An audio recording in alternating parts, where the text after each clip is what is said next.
Boa tarde, meus amigos, boa tarde, minhas amigas. Nós estamos aqui na Sociedade de Estudos Espíritas Francisco de Assis. Hoje é 1º de maio de 2026, dia do trabalho, né? Dia do trabalhador. E, nesse horário, nós estudamos essa obra de Allan Kardec, O Livro dos Médiuns. Essa obra maravilhosa, essa publicação de Allan Kardec. Nós estamos estudando a parte segunda, capítulo 16, dos médiuns. Cadê a sua? Dos médiuns especiais. Espera um instantinho, gente. 192. Item 192. Item 192. Segundo o desenvolvimento da faculdade. Mas antes de nós iniciarmos, vamos agradecer a Deus e a Jesus pela oportunidade que Ele deu a todos nós de estarmos aqui reunidos para estudar, para aprender, para crescer e saber usar, né, esses fenômenos, essa mediunidade, em prol dos nossos irmãos, em prol do nosso próximo. E que também estaremos aí usando, né, em prol mesmo da nossa melhora, do nosso crescimento. Que o Senhor nos abençoe e o Senhor nos fortaleça. Então, vamos lá. Parte segunda, capítulo 16 dos médiuns especiais, item 192, segundo o desenvolvimento da mediunidade. Aqui ele vai falar dos médiuns novatos, aqueles cujas faculdades ainda não estão completamente desenvolvidas e que carecem da necessária experiência.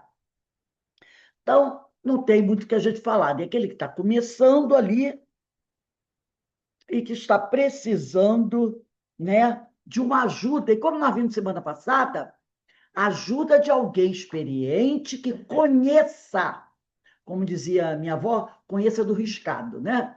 Que conheça do assunto para dar um auxílio efetivo, verdadeiro, de valor, e não para confundir o trabalhador. Médios improdutivos, os que não chegam a obter mais do que coisas insignificantes, monossílabos, traços ou letras sem conexão. Aí ele aqui até recomenda, né, que a gente possa estudar o capítulo da formação dos médios. Médios feitos ou formados. São expressões, né, que as pessoas usavam. Médio feito ou formados. Aqueles cujas faculdades mediúnicas estão completamente desenvolvidas, que transmitem as comunicações com facilidade e presteza, sem hesitação. Concebe-se que este resultado, só pelo hábito, pode ser conseguido, porquanto nos médios novatos as comunicações são lentas e difíceis. Então, ele está falando aqui, né, praticamente, do médio bom, do médio bom, aquele que tem uma boa prática, né? Então, conforme a pessoa vai trabalhando, ela vai adquirindo a experiência. Médios lacônicos, aqueles cujas comunicações, embora recebidas com facilidade, são breves e sem desenvolvimento. Acontecia isso, às vezes, na mesa mediúnica, né? Você tem aquele médium, né? Que ele demora, às vezes, para dar comunicação, e aí, quando ele dá a comunicação, é aquela coisa muito, sabe, difícil, o pessoal diz assim, apertadinha, né? Então, aqueles cujas comunicações, embora recebidas com facilidade, são breves e sem desenvolvimento, fica sempre naquela coisinha ali. Médios explícitos. As comunicações que recebem têm toda a amplitude e toda a extensão que se pode esperar de um escritor consumado. Esta aptidão resulta da expansão e da facilidade de combinação dos fluidos. Os espíritos procuram para tratar de assuntos que compõem grandes desenvolvimentos. Médios experimentados. A facilidade de execução é uma questão de hábito e que muitas vezes se adquire em pouco tempo. Enquanto que a experiência resulta de um estudo sério de todas as dificuldades que se apresentam na prática do espiritismo. Por exemplo, nós estávamos hoje aqui fazendo um estudo sério, né, sobre a questão do processo obsessivo. Então, aliando a nossa experiência do trabalho, para quem trabalha, com o estudo sério, você vai alcançando o quê? A experiência. Porque você vê a prática e você faz um estudo. Então, isso vai te ajudando, né? Então, ele fala aqui, a facilidade de execução é uma questão de hábito e que muitas vezes se adquire em pouco tempo, enquanto que a experiência resulta de um estudo sério de todas as dificuldades que se apresentam na prática do espiritismo. Então, você tem um médio bom, é o que tem uma boa prática. E você tem o bom médium, é o experiente através do estudo. Então, o bom médium é aquele que adquiriu experiência através do estudo. E o médium bom é o que tem a boa prática. Depois ele vai dizer aqui, a experiência dá ao médium o tato necessário para apreciar a natureza dos espíritos que se manifestam, para lhes apreciar as qualidades boas ou más, pelos mais minuciosos sinais, para distinguir o embuste dos espíritos zombeteiros, que se acobertam com as aparências da verdade. Então, quando você tem muitos anos como doutrinador, e o espírito chega, né? E começa ali, primeiro ele às vezes chega com aquela aparência de humilde, bonzinho, daqui a pouco ele começa com umas reclamaçõezinhas, entendeu? Aonde ele se coloca às vezes como aquele que está sendo deixado de lado, que ninguém dá muita atenção para ele, que ninguém o valoriza, você já fica com a antena ligada. Daqui a pouco ele fala alguma coisa onde você pega algum probleminha dele, entendeu? Aquela coisa da autopiedade, de se fazer humilde, e você vê que não tem nada. E aí você vai escutando e ele vai alargando o discurso dele, entendeu? Então, a experiência dá para a gente essa percepção. Você diz, opa, aí você vai escutando, para depois você deixar uma palavra com o companheiro. E quando você diz alguma coisa relativa a isso, ele diz, não, não, não, você não me entendeu bem. Entendeu? Você não me entendeu bem, porque ele percebeu que você chegou lá, você não se deixou levar. Facilmente se compreende a importância desta qualidade, sem a qual todas as outras ficam destituídas de real valor.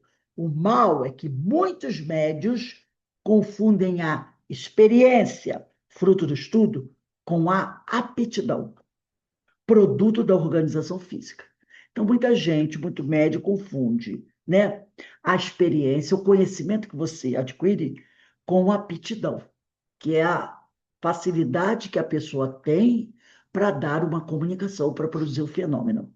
Julgam-se mestres, porque escrevem com facilidade, recebem as mensagens mediúnicas com facilidade, repelem todos os conselhos e se tornam presas de espíritos mentirosos e hipócritas, que os captam, lisonjeando-lhes o orgulho. Então, quando o sujeito se acha, né, o bam, bam, bam, o bonzão, como o pessoal diz aí, a última Coca-Cola gelada do deserto, isso é uma expressão que eu ampliei. O José Raul Teixeira só dizia a última Coca-Cola gelada. Não, ele dizia a última Coca-Cola do deserto. Ele dizia assim, tem gente que se acha a última Coca-Cola do deserto. Aí eu, para ficar melhor, eu botei a última, quer dizer, ficar mais gostoso, eu botei a última Coca-Cola gelada do deserto, né? Porque quente, Coca-Cola quente, não é lá muito bom. Última Coca-Cola gelada. Eu enfatizei mais essa expressão dele, que eu acho muito, muito legal, né? Então, quando ele se acha tudo isso, ele não gosta de receber conselhos, orientações. E aí é que os espíritos, né, das sombras gostam. Como eu tenho aquela frase daquele filme, né? Vaidade, vaidade, esse é o pecado que eu mais gosto. Então, cara, vaidoso É aí que os espíritos infelizes, podemos dizer assim, né?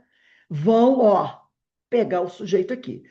Então, eles aqui, ó, se tornam presas de espíritos mentirosos e hipócritas, que os captam, lisonjeando-lhes o orgulho.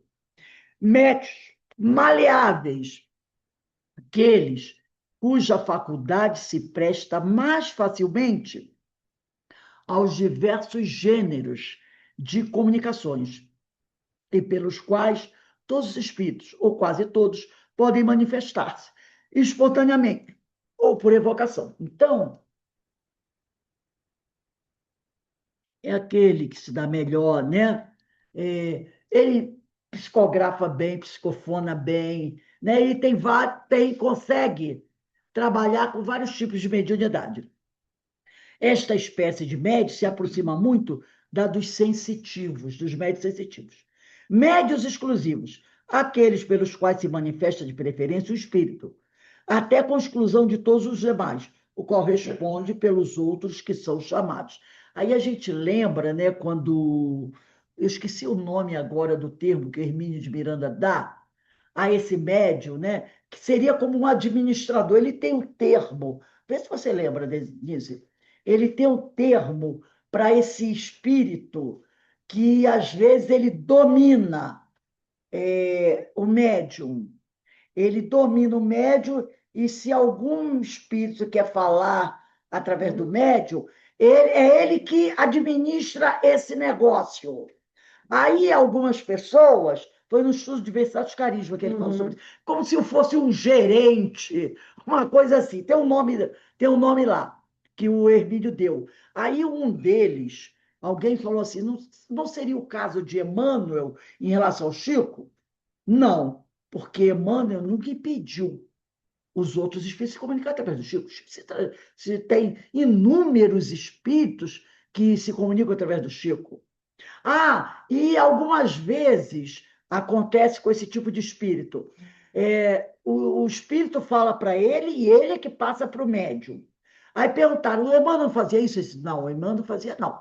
O Emmanuel muitas vezes trazia um espírito que tinha muita dificuldade e auxiliava esse espírito a dar a comunicação através do Chico. Então, tem alguns espíritos, né? E no trabalho espírita, esse tipo de mediunidade, esse tipo de espírito que faz isso, não é muito utilizado no mundo espírita, não, tá? São espíritos que querem exclusividade do médium. Então, ele é aquele espírito que trabalha com esse médium. Não permite, só com raras exceções, que o médium tenha comunicação de outros espíritos além dele. São raras exceções. Ele é que regula quem é que vai dar, se um espírito pede. Ele é quase como uma ponte. O espírito tem que. É como se ele fosse médium daquele espírito. Entendeu? Então, ele recebe a comunicação daquele espírito, analisa, e é ele que passa essa comunicação para o médium. Isso acontece muito, tem muito na Europa. O Hermínio até fala muito sobre isso, é na Europa, né? Que acho que é o capítulo de 15 ou 16 do Diversidade dos Carismas, é que eu esqueci o nome agora. Inclusive, um dos capítulos um dos itens desse livro, porque tem o capítulo e tem os itens, tem esse nome, né? Desse tipo de espírito. Então, é quando ele falou aqui, lá que Kardec chama de médios exclusivos, mas o Hermínio de Miranda dá um outro nome, né? Então, aqueles pelas quais se manifesta, de preferência, o espírito, de preferência, que pode ser que a maioria das comunicações sejam dele, e ele até permita uma outra. Ou então, ele diz aqui, ó, até com exclusão de todos os demais, o qual responde pelos outros que são chamados. Então, você evoca um espírito para falar com aquele médium, ele, opa, peraí, é eu que vou dar o aval, é eu que vou dizer se ele pode ou não falar. Entendeu? E muitas vezes ele não deixa. que o outro espírito fale. Ele é que tem que ouvir e transmitir. E se ele permite, são raras exceções, mesmo assim ele fica ali, do lado, entendeu? Pronto para interferir.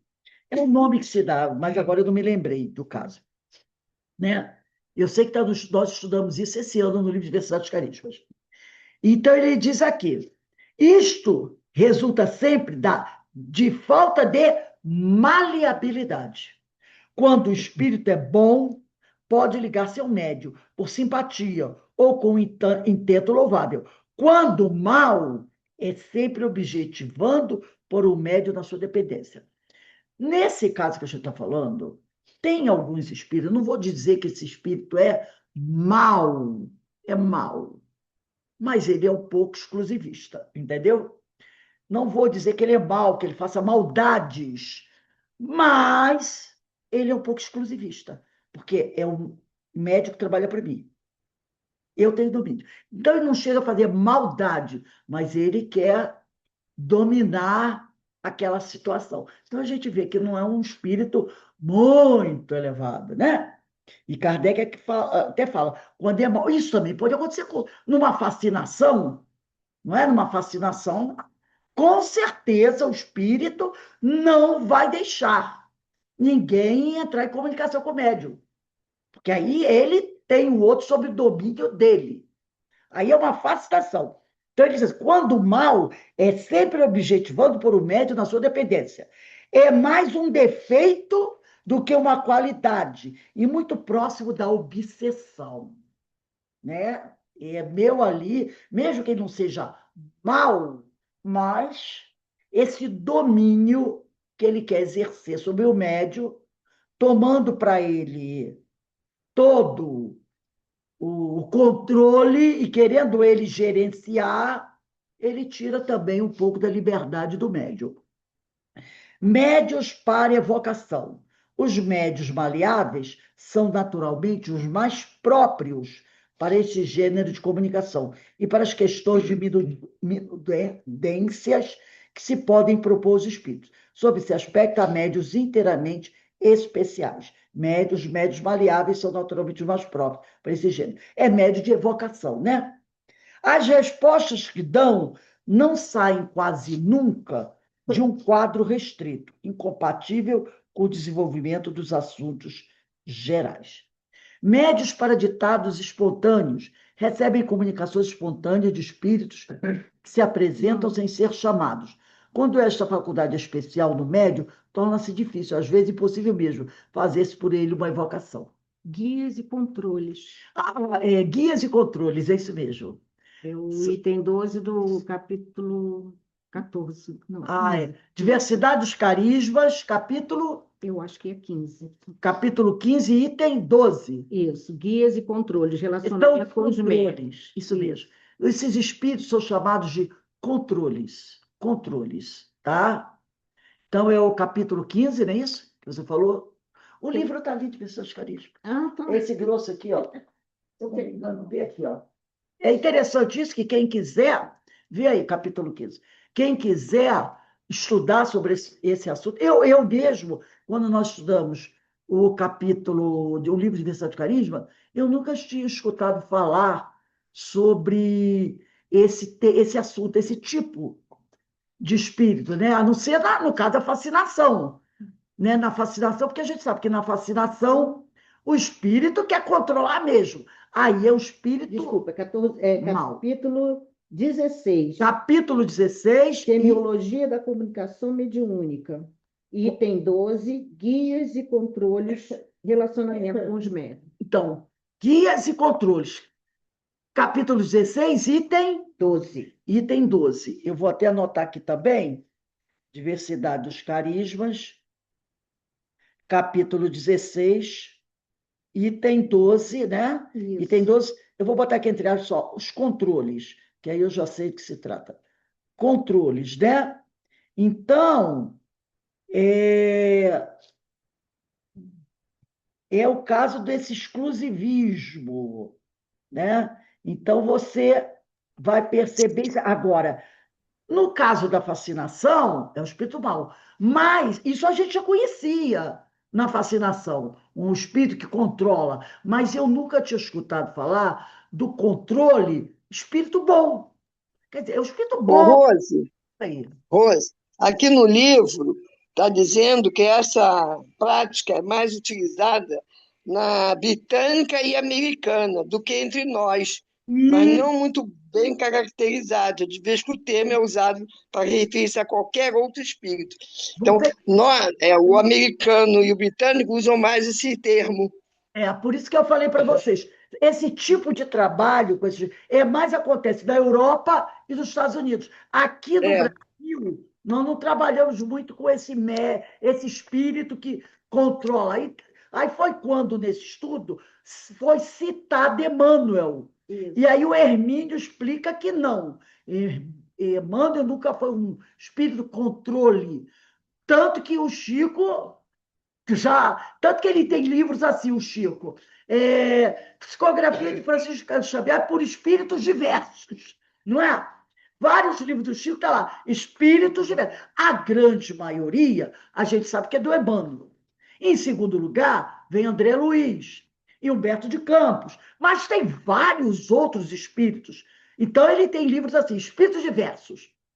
E quando Emmanuel já fez essa coisa de orientar, ele deixa bem claro, Hermínio, foi quando um espírito não está conseguindo dar comunicação por N problemas que o espírito traz, Emmanuel vem e ajuda o espírito a dar a comunicação. Ajuda. Ele não ouve, não se torna um médium daquele espírito. Sabe, o médium daquele espírito é aquele que recebe a mensagem do espírito e vai passar. Não, ele auxilia o espírito a dar a comunicação, fortalece o espírito a dar essa comunicação. o Então, Rose, ele oi, dá um exemplo aqui, ó, cita aí, do fala. Emmanuel, né? Intermediação entre nós, o trabalho de Emmanuel, ao trazer espíritos recém-desencarnados, especialmente jovens e acidentes traumáticos, para que transmitam pela psicografia de Chico mensagens coerentes, bem ordenadas e ricas em indicações e identificadores, como nomes próprios, locais, circunstâncias. Ele auxilia aqueles que não têm condições, né, de dar essa mensagem. Ele não se coloca como um controle, exigindo exclusividade do médium. Da mesma coisa, a Joana de Ângeles.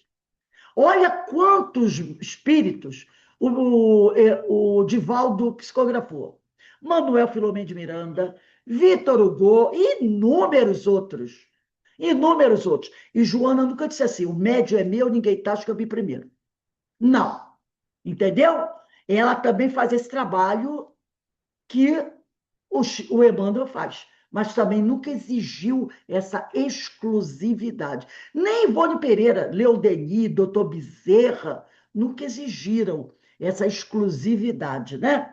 Já lá entre os americanos, lá na Europa, eles trabalham com isso. Nós já estudamos aqui, inclusive com aquele livro do Arthur Conan Doyle, que o nome do livro é História do Espiritualismo. Ele, no início, quando ele foi publicado com o nome História do Espiritismo. Depois houve uma correção. História do Espiritualismo. É um livro que eu recomendo para todos vocês. Do Arthur Conan Doyle. Onde ele fala que lá no início, do final do século XIX, é, os americanos, grupos americanos que trabalhavam, estudavam o espiritismo, não aceitavam a reencarnação. Então, os britânicos, lá não sei hoje, acredito que hoje tenha sido diferente, mas no final do século XIX, os britânicos, lá do movimento espírita deles, não aceitavam a reencarnação. Então, eles, do livro Essa História do Espiritualismo, vem tratando disso, e nós já estudamos aqui. Eles não aceitavam. Eles achavam que isso era uma criação de Kardec, uma fantasia de Kardec. Eles aceitavam os outros aspectos da doutrina, mas a reencarnação não. Então, né, é problema deles. Então, como eles também trabalhavam com esse espírito controle, o que no movimento espírita brasileiro, aqui no Brasil, Não existe esse tipo de coisa. Quando tem esse tipo de coisa, a gente já taxa de fascinação, aquela exclusividade, né? Aquela posse, a gente já coloca para fascinação, né? E como ele diz aqui, é, não são espíritos assim muito evoluídos, né? São espíritos maus até que fazem isso. Kardec coloca isso aqui. Volta, obrigado, Joana. Então, aqui ele está falando dos médios para ditados espontâneos. Recebem comunicações espontâneas de espíritos que se apresentam sem ser chamados. Quando esta faculdade é especial, no médio, torna-se difícil, às vezes impossível fazer por ele uma evocação. Porque se ele é um médio com experiência em ditados espontâneos, você evoca o espírito, vem qualquer um. Entendeu? Vem qualquer um. Entretanto, são mais bem aparelhados que os da classe precedente, evocação. Inclusive, no movimento espírita, tem um grupo de espíritos que são contrários à evocação. Acham que não devemos evocar os espíritos. É aquilo que nós falamos na outra aula, não foi? Que tem gente que é contrária à evocação, diz que hoje nós não precisamos mais conversar com os espíritos, porque nós já temos muito material publicado e basta estudar os livros, não precisamos manter um intercâmbio, coisa que eu não concordo e que muitos estudiosos da doutrina não concordam, e os espíritos também não gostam, porque eles querem entrar em comunicação conosco, eles querem falar conosco. E Kardec, eu não me lembro se é no Livro dos Espíritos, acho que deve ser, não, desculpe, deve ser aqui no Livro dos Médiuns, ele diz assim, quando fazem essas perguntas aqui que são feitas, se é bom evocar, se não é melhor deixar o espírito vir espontaneamente, né? Ele diz assim, é melhor evocar, porque evocando um trabalho de seriedade, você não corre o risco de vir alguém que não pode te atender, entendeu? Então, evocando um espírito, virar alguém, logicamente, num trabalho sério, bem acompanhado, né, pela espiritualidade, virar aquele que eu quero falar, aquele que eu quero conversar, aquele que eu quero interrogar. Agora, se eu não evoco, eu corro risco de vir qualquer um, né? Um bandoleiro do além, vamos dizer assim, que tem até um livro do Chico que fala mais ou menos sobre isso, né? Tem um título, eu não sei se é uma capa, que fala bandoleiro do além, ou é um texto que ele tem falando isso. Vem qualquer um, eu não evoco, estamos aqui abertos para ouvir a palavra de qualquer espírito que quiser se manifestar. Olha a situação. Pode vir qualquer um. Um bom espírito ou não bom espírito. Você abriu a porta. Espiritualidade vai dizer o quê? O que eu posso fazer? Você convidou qualquer um? Por isso que Kardec diz, eu acho melhor evocar. Porque aí, pelo menos, eu vou ter certeza. Pode até ser que não venha aquele que eu evoquei, mas, em grande parte, virá aquele que eu chamei. Porque tu abre a porta da tua casa para qualquer um. Olha a situação. Então, aqui no Livro dos Médiuns, o Kardec vai falar sobre isso. Quando falar sobre evocações, a gente vai achar isso. Eu vou ver se eu... Ninguém até me lembra disso, que de repente, na próxima aula, a gente procurar esse termo, né? Então, ele diz aqui, entretanto, são mais bem aparelhados para que os da classe precedente, né? Atentem que o aparelhamento de que aqui se trata é o de materiais do cérebro. Percebeu? Aqui Kardec é bem específico, olha só. Médio para ditados espontâneos. Recebem comunicações espontâneas de espíritos que se apresentam sem ser chamados, sem ser evocados. Quando esta faculdade é especial no médio, olha só, quando o médio tem essa faculdade bem acentuada, torna-se difícil, às vezes, impossível mesmo, experiência de Kardec, porque ele trabalhava muito com isso, né? Na Sociedade Parisiense de Estudos Espíritos. Ele evocava espíritos para fazer aquela série de perguntas. Fazer-se por ele uma evocação. Então, repare o anterior. O anterior era médios para evocação. Quando dizia, voltei ao anterior, os médios maleáveis são naturalmente os mais próprios para este gênero de comunicação e para as questões de minudências que se podem propor ao espírito. Lembra quando Kardec queria fazer uma série de perguntas ao espírito? Aí ele dizia, você nasceu onde? O que aconteceu com você? E ele vai fazer aquelas perguntas. Isso é bom é um trabalho melhor para o médium, para a evocação, porque ele é mais maleável. Sob esse aspecto, há médios inteiramente especiais. As respostas que dão não saem quase nunca de um quadro restrito. Então, se o Kardec que fazer perguntas, vamos dizer que Kardec queira fazer perguntas sobre mediunidade, sobre obsessão, ele vai responder sobre aquele assunto. Ele não vai sair divagando sobre outros assuntos. E aí ele diz aqui, ó, incompatível esses médios com o desenvolvimento dos assuntos gerais. Não dá para falar com eles sobre vários assuntos, porque ele segue o quê? Uma linha de raciocínio. Ele é restrito. Já o para ditados espontâneos, eles recebem comunicações espontâneas de espíritos que se apresentam sem ser chamados. E aquele que atira em todas as direções. Diz que fala sobre tudo e às vezes, entendeu? Não consegue ser profundo no tema. Ele sabe um pouquinho, vai falando. O espírito fala um pouquinho disso, um pouquinho daquilo, um pouquinho daquilo, um pouquinho daquilo. Né? Aí ele diz: quando essa faculdade é especial no médium, torna-se difícil, às vezes, impossível mesmo, fazer-se por ele uma invocação para tratar de um assunto específico. Entretanto, são mais bem aparelhados que os da classe precedente, quer dizer, são mais bem aparelhados que os médios para evocação. Aí aqui ele vai falar uma coisa importante. Atenta em que o aparelhamento de que aqui se trata, o aparelhamento que Kardec está tratando, é o de materiais do cérebro, das células do cérebro. Lembra que nós falamos sobre isso e que o Hermínio também já falou sobre isso? E não sobre o conhecimento que o médium tem.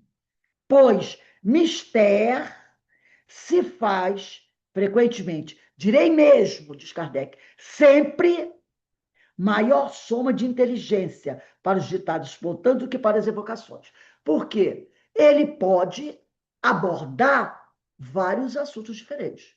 Então, mas tem o seguinte, tem um espírito que realmente consegue tratar de vários assuntos diferentes com propriedade, mas tem também aquele que finge ter o conhecimento e que não tem. Né? E engana as pessoas. 25 das evocações. Então, ele vai dizer que entende por ditados espontâneos os que verdadeiramente merecem essa denominação, e não algumas frases incompletas ou algumas ideias corriqueiras que se deparam em todos os escritos humanos. Entendeu? Então, ele deixou bem claro esse tipo de coisa. Tá? Ditados espontâneos quer dizer assuntos com propriedade. Fala. Capítulo 25 das evocações, questão 269. 269, vamos lá. 269. Vamos lá no livro dos médiuns, questão 269. Deixa eu pegar aqui. 268. 268 é grande mesmo. Vamos na 269, peraí. 269, capítulo 25 das evocações. Os espíritos, deixa lá onde nós estamos, no final da 192, indo para 193. Bota o marcador lázinho. 269, considerações gerais. Os espíritos podem comunicar-se espontaneamente ou acudir ao nosso chamado, isto é, vir por evocação. Então, ele pode aparecer ali para dar o depoimento dele, ou pode ser evocado. Pensam algumas pessoas... obrigada, Denise. Pensam algumas pessoas que todos devem abster-se, quer dizer, evitar.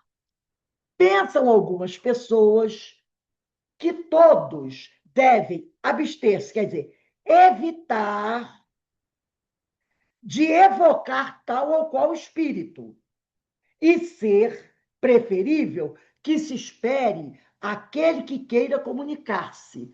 Fundam-se em que, chamando determinado espírito, quer dizer, eles se baseiam em que, chamando determinado espírito, não podemos ter a certeza de ser ele quem se apresente, ao passo que aquele que vem espontaneamente de seu moto próprio, pela sua própria vontade, melhor prova a sua identidade, pois que manifesta, assim, o desejo que tem de se entreter conosco, de conversar conosco. Aí vem a opinião de Kardec. Em nossa opinião, aqui é Kardec falando, em nossa opinião, isso é um erro. Olha só, em nossa opinião, isso é um erro. Primeiramente, porque há sempre em torno de nós espíritos, a mais das vezes, de condição inferior. Como disse Paulo, nós somos cercados por uma multidão de testemunhas, que outra coisa não querem senão comunicar-se.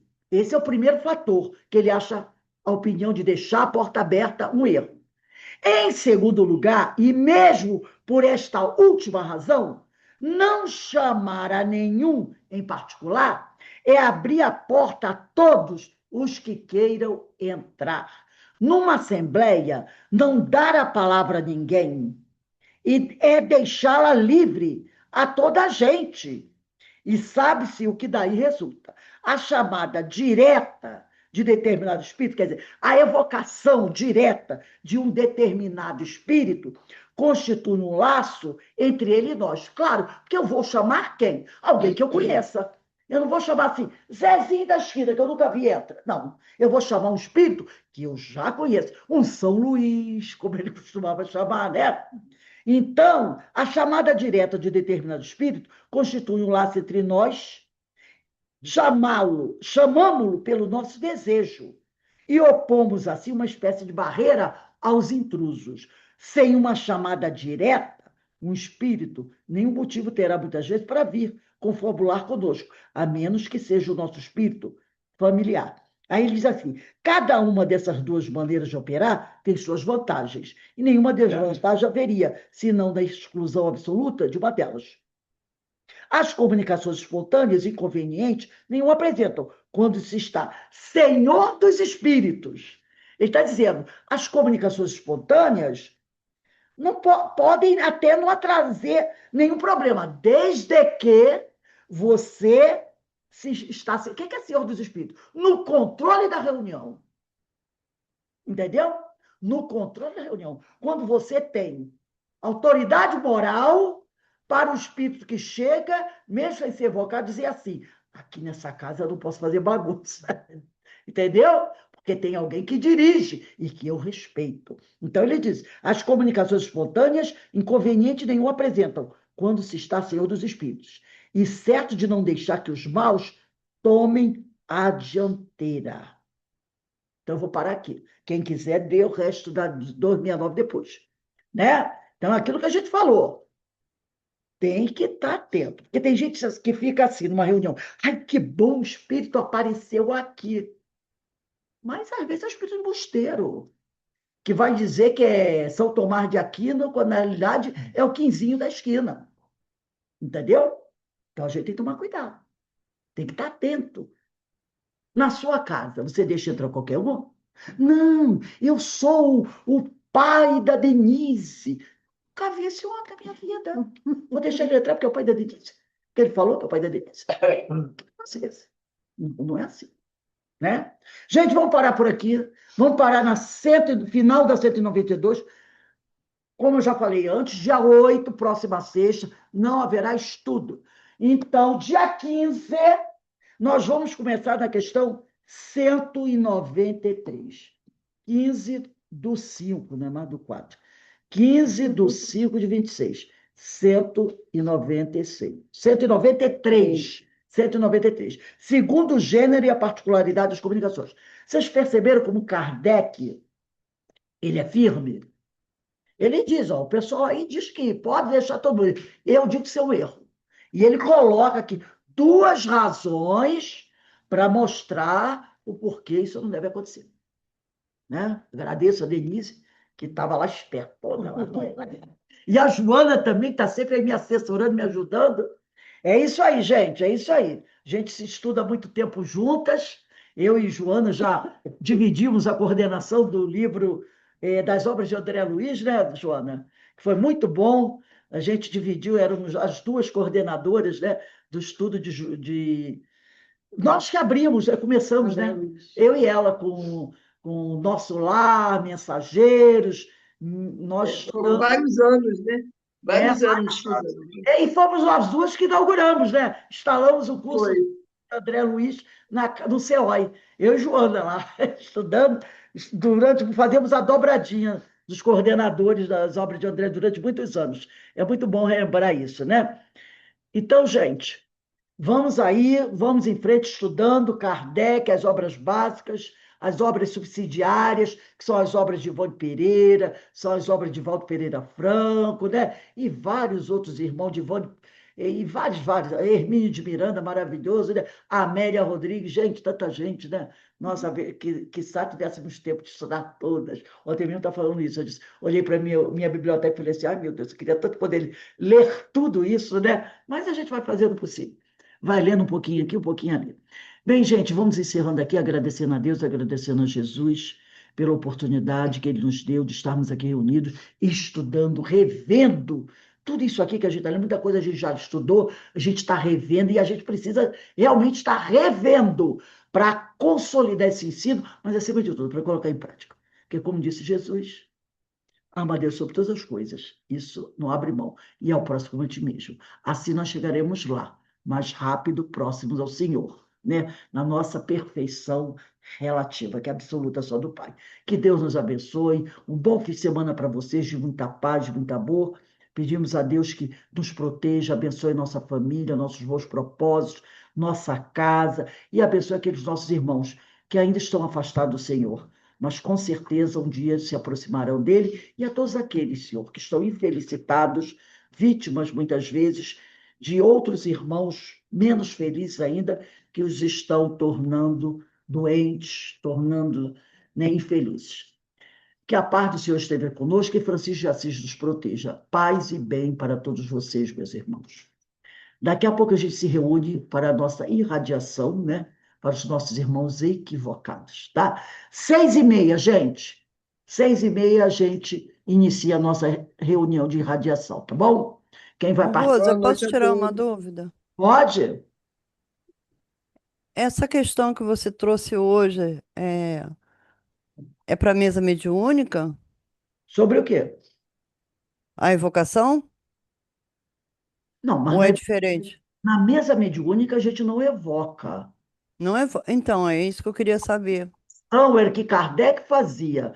Ele evocava o espírito para fazer a interrogação, né? Perguntar sobre determinado assunto. Ali não, na mesa mediúnica, o atendimento fraterno espiritual. Os É, médios é a espiritualidade que traz, e né? a equipe espiritual da casa que trazem os espíritos para receber o atendimento fraterno espiritual. Muitos dizem assim: eu vim sozinho, mas é uma tolice ele dizer que vem sozinho. Se a casa é uma casa séria, ele não entra sozinho, ele pensa que chega sozinho. Mas tem toda uma equipe espiritual na casa, recebendo aqueles companheiros. Alguns são trazidos e nem sabem que estão sendo trazidos. A gente Estão vê tão dramas da obsessão, né? estão tão desequilibrados que são levados e, quando despertam, onde é que eu estou? Nem sabe como entrou É. ali. E Eu outros fiz, chegam fiz à uma porta, confusão. chegam à porta e é permitido que eles entrem. Mas eles entram e já tem a. Ih, congelou.